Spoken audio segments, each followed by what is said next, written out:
Assalamualaikum warahmatullahi wabarakatuh. Alhamdulillahirabbil alamin, hamdan syakirin, hamdan na'imin, hamdan yuafi ni'amahu wa yukafi mazidah. Asyhadu an la ilaha illallah wa asyhadu anna Muhammadan abduhu wa rasuluh la nabiyya ba'dah, amma ba'du. Puji syukur marilah kita haturkan kehadirat Allah Subhanahu wa taala yang mana Ia telah melimpahkan rahmat dan nikmatnya kepada kita semua. Salawat serta salam tidak lupa pula kita hadiahkan kepada junjungan kita, yakni Nabi besar Muhammad sallallahu alaihi wasallam, dengan mengucapkan Allahumma shalli ala sayyidina Muhammad wa ala ali sayyidina Muhammad. Yang terhormat kepada Bapak Hanif Al-Qadri sebagai dosen pengampu mata kuliah ini. Di video kali ini saya Naila Zulfa NIM 22002037 akan menjelaskan mengenai fungsi, peran, dan tugas dari kepemimpinan, khususnya kepemimpinan pendidikan. Yang pertama kita bahas dulu karakteristik dari kepemimpinan. Menurut Stephen Alconi, ia mengungkapkan bahwa ada 3 karakteristik kepemimpinan.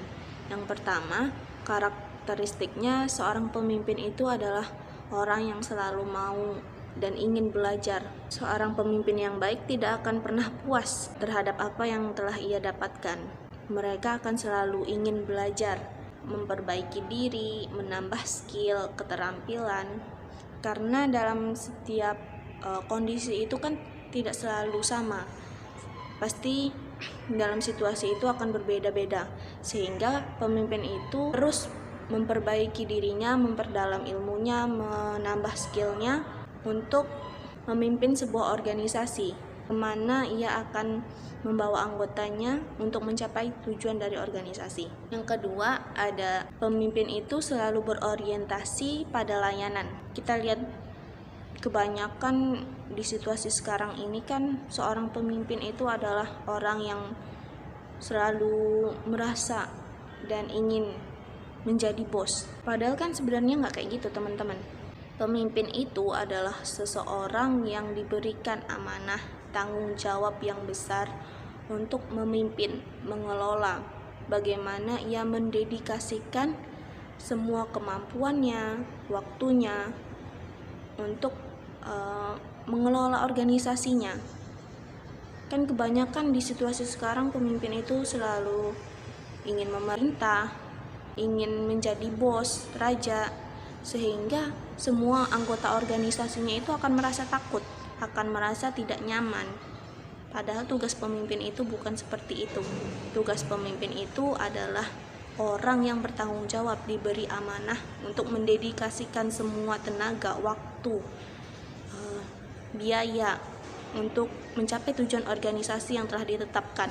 Karakteristik kepemimpinan yang ketiga yaitu pemimpin itu selalu ikhlas untuk membawa energi positif bagi lingkungannya, baik itu bagi anggotanya, bagi siapapun yang dipimpin. Karena apa? Karena pemimpin itu menjadi contoh, menjadi teladan yang akan ditiru oleh anggotanya. Menurut Stephen Alconi sendiri, setiap orang mempunyai energi positif dan energi negatif. Tapi yang kita rasakan di dalam kenyataannya sekarang ini kan seorang pemimpin itu ya seperti yang dijelaskan tadi, seorang pemimpin itu adalah orang yang merasa dirinya itu sebagai bos. Jadi akan membawa pengaruh negatif kepada kinerja karyawannya, karena karyawan itu tidak nyaman, merasa takut kepada pemimpin. Seharusnya pemimpin yang baik itu yang bisa memberikan energi positif kepada anggotanya, kepada lingkungannya, sehingga mereka merasa diayomi dan semangat untuk melaksanakan tugas, sehingga tujuan dari organisasi dapat terwujud. Nah, energi positif itu yang kita rasakan sebenarnya pada keinginan dan keikhlasan mereka, keikhlasan dari pemimpin itu untuk mendukung kesuksesan para anggotanya. Jadi, bagaimana ia mampu menciptakan kondisi yang nyaman sehingga tujuan organisasi dapat tercapai secara maksimal. Selanjutnya kita masuk tentang materi fungsi kepemimpinan dalam lembaga secara ilmiah. Secara ilmiah itu kita sudah belajar fungsi kepemimpinan ada 2, yakni fungsi administratif dan fungsi manajemen puncak. Fungsi administratif yaitu seorang pemimpin itu wajib untuk mampu membuat formasi, membuat aturan, membuat kebijakan, dan fasilitas atas kebijakan-kebijakan untuk orang-orang yang mereka pimpin, agar mereka bisa melaksanakan tugas sehingga tujuan organisasi itu dapat dicapai secara efektif dan efisien. Selanjutnya ada fungsi manajemen puncak, yaitu fungsi dari berdasarkan struktur jabatan, berdasarkan struktur kekuasaan dan wewenang yang meliputi perencanaan, meliputi pengorganisasian, menggerakkan, dan melakukan kontrol terhadap organisasi yang mereka pimpin. Nah, ada juga pendapat lain mengenai fungsi kepemimpinan, yaitu ada fungsi kepemimpinan itu sendiri bersifat hakiki, yakni selaku penentu arah, mau dan dibawa kemana organisasi dan anggotanya itu dalam mencapai suatu tujuan organisasi. Yang kedua, seorang pemimpin adalah wakil, juru bicara dari sebuah organisasinya untuk menciptakan hubungan yang baik dengan pihak manapun. Yang ketiga, pemimpin sebagai komunikator yang efektif. Yang keempat, ada sebagai integrator yang rasional, yang objektif dan netral pada orang-orang yang dipimpinnya. Jadi, kita sudah dapat menyimpulkan bahwa tugas dan tanggung jawab seorang pemimpin itu adalah tugas yang besar, tanggung jawab yang besar. Untuk melaksanakan tanggung jawabnya itu supaya dapat memimpin dengan baik. Jadi pemimpin adalah tugas yang berat. Bagaimana ia mendedikasikan dirinya, waktunya, tenaganya, semuanya untuk memimpin sebuah organisasi sehingga tujuan organisasi dapat tercapai secara maksimal. Nah, pertanyaannya, apakah kita siap untuk menjadi pemimpin?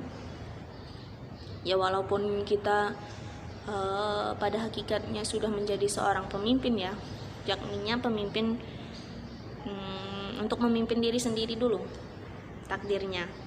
Jika kita kaitkan pada kepemimpinan pendidikan, satu, pemimpin itu berfungsi untuk menetapkan tujuan pendidikan, apa kegiatan yang harus dilakukan, dan bagaimana cara untuk membantu masyarakat, membantu peserta didik, guru, dan menetapkan aturan-aturan serta kebijakan untuk mencapai tujuan untuk mencapai tujuan pendidikan.